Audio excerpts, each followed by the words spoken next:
on va voir donc Zabur, d'origine afghane, qui est arrivé en France avec la protection internationale, donc réfugié, accompagné dans le projet STAR dans le cadre de son insertion professionnelle. Et donc nous allons le voir aujourd'hui. Donc tu es rentré dans le programme STAR l'année dernière. Tu avais fait donc, t'as intégré une formation savoir langue française de la région. Ouais. Au FJT pour s'améliorer en français. Et dans le cadre de la formation, tu as fait un stage au Bubbles, donc avec Sandrine Cluet, la responsable. Et tout s'est bien passé et Sandrine voilà, a voulu t'aider. Je pense que Sandrine s'est beaucoup investie sur le parcours de Zabur. C'est bien pour ça qu'on vient aujourd'hui aussi témoigner, parce que ton parcours, ma foi, on a réussi aussi à s'arranger pour que tu travailles et que tu intègres le deuxième temps de formation en français.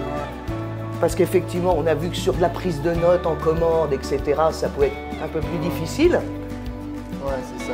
Et donc, hier, c'est le dernier jour, ça fait fort. Hier, c'était la dernière. Voilà. Et donc, Zabur passe son examen le 19 juin. Voilà, c'est ça. Nous allons rendre visite à Philomène, qui est embauchée en contrat parcours emploi compétences donc à l'EHPAD René Schmitt à Cherbourg. Donc un parcours très intéressant pour Philomène, qui a commencé avec une volonté d'être aide-soignante en début de parcours sur STAR, donc l'année dernière.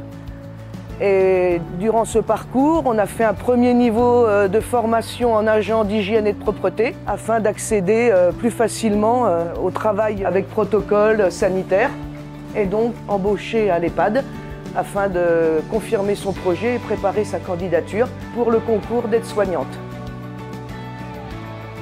J'aime bien les résidents, ils sont sympas. Et mes collègues aussi, je me plais bien. J'apprécie ce que je fais et j'aime. Sengabira, ça fait 1 an maintenant que tu as intégré l'entreprise, sachant que au départ, tu as commencé par un stage qui a été renouvelé une fois pour vraiment prendre conscience du travail qu'il y avait en logistique, puisque ce n'est pas du tout ton domaine. Alors, aujourd'hui, je t'ai dit que ça me fait du plaisir de travailler chez Blico Dépôt, parce que avant que je vienne ici, donc il était compliqué à moi pour chercher les métiers que je peux faire. Oui. Mais grâce au projet Star 50, de l'organisme de MEF Dico-Santé, j'ai fait la découverte des métiers de la logistique au dispositif #Avenir, qui est financé par la région de Normandie.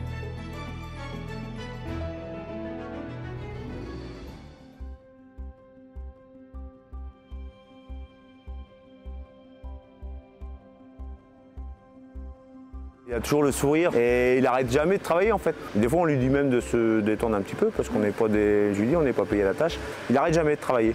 On en a vu plusieurs et on n'en a pas vu beaucoup des comme ça. La valeur travail est quand même assez forte. Ouais. Ils veulent faire plaisir, ils veulent bien faire. Voilà. Et je trouve qu'il y a un rapport aussi à la hiérarchie qui est bien géré aussi, c'est vraiment important. Quand il est tout seul, il pourrait des fois se la couler douce, hein. Ouais. Mais non, il vient et c'est ça qui est agréable, quoi.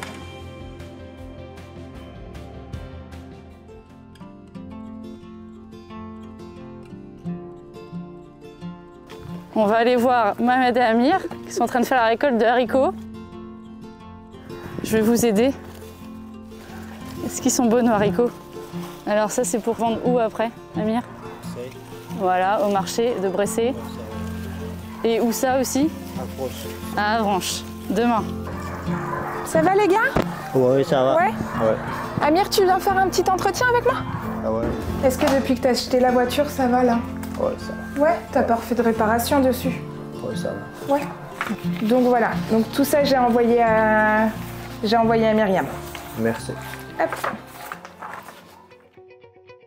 Nous arrivons à l'association du fil de l'eau aujourd'hui, atelier et chantier d'insertion qui donc fait partie du consortium du projet STAR. Et donc nous allons rencontrer Julie, qui a été donc embauchée sur un contrat à durée déterminée d'insertion.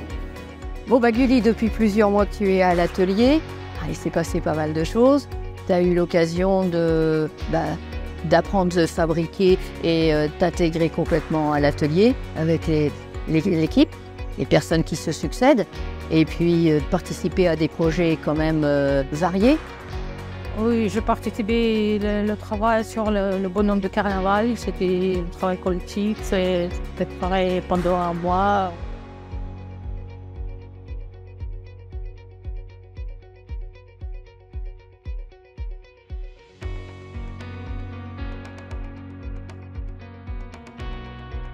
J'étais en star du 1er juillet jusqu'au 31 décembre 2022. Ouais, ça.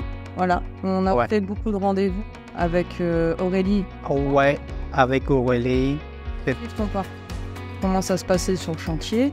Comment se passe le chantier? C'est comment on a pour les biens d'expérience, pour les biens qui regardent toutes les compris bien. Et avec Star, on a mis en place aussi l'école. Oh, bah ouais.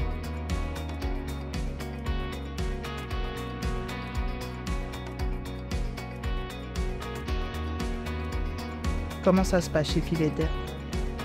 Ça se passe bien, mais c'est le premier travail dans ma vie. Pour ça, je suis contente. Vous êtes contente? Oui, bien sûr. Non, c'est pas trop dur. C'est pas dur? Oui, je travaille 4 jours, 30 heures par semaine. Je fais un jour de formation parce que ma langue pour perfectionner. Ma langue française, oui, c'est ça. Ok, donc un jour qui est compris sur votre temps de travail. Oui. Commencé fin mars.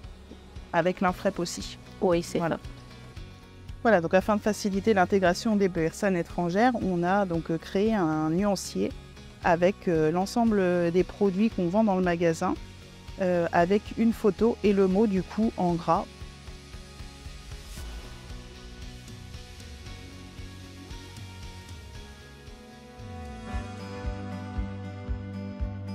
Alors ça, c'est dans nos conteneurs en fait. On a plusieurs conteneurs sur le territoire. Donc on a un camion qui part le matin, il vide les conteneurs, il récupère le linge et le midi, il nous le dépose ici. Et nous, en une matinée, en fait, tous ces sacs-là, ils sont à zéro. Donc les chaussures qui sont trop abîmées, tu les mets là-dedans. Et là, comme celles-ci, elles sont propres, tu les mets juste dans le bac en bas. Voilà. Hop, hiver. Été.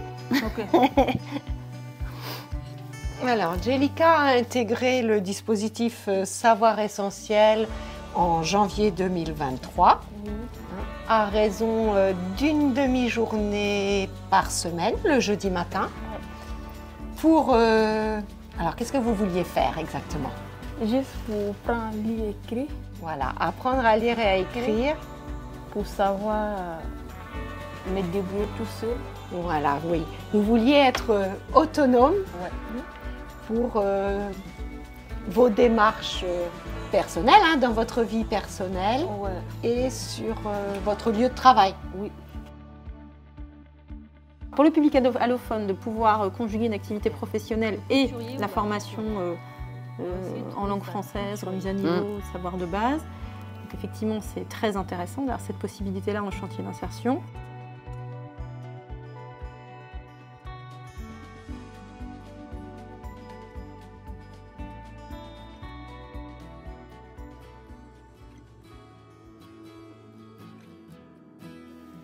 Il y a du vent, vous vous rappelez, du vent c'est masculin. Parlez doucement et fort. Bonjour, je suis Ephenia. Vous avez parlé du permis de conduire. Est-ce que c'est quelque chose que vous préparez déjà? Vous étudiez régulièrement ou de temps en temps? Un peu. Est-ce que vous trouvez ça difficile? Oui, c'est difficile aussi. Qu'est-ce qui est difficile? Sur la langue, c'est difficile.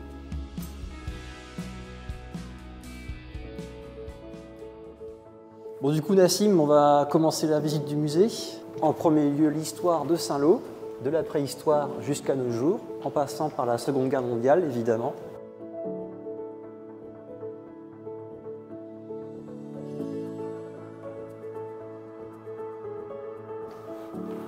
Donc là, c'était Saint-Lô, justement, on a le titre « Avant le 6 juin 1944 ». Avant cette date, Saint-Lô ressemblait à ça. Plein de choses ont changé, tu vois, tous les bâtiments ont été refaits de manière différente. Le supermarché, là, juste là. Ouais.